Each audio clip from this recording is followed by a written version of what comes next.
এই ফোনটা কাস্টমার আমাকে এনে দিয়ে বলতেছে, ভাইয়া দেখেন তো আমার ফোনের ডিসপ্লেটা সকাল থেকে আসছে না, কি সমস্যা হয়েছে, হয়তো বা ডিসপ্লেটা নষ্ট হয়ে গেছে।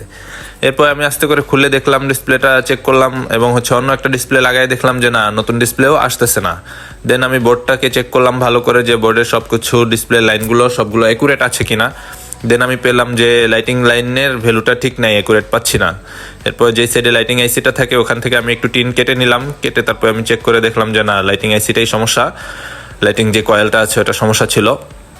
দেন আমি ওইটা রিপ্লেস করে দিলাম। রিপ্লেস করার পরে আমার কাজটা কমপ্লিট হয়ে যায়। কমপ্লিট হওয়ার পরে আমি সুন্দর করে এটাকে আবার বোর্ডে বসাবো এবং বোর্ডে বসায় চেক করে দেখবো যে না, আমার কাজটা কমপ্লিট হয়েছে কিনা এবং ডিসপ্লেটা প্রপারলি আসে কিনা। এখন আমি সুন্দর করে বোর্ডটা বসাচ্ছি।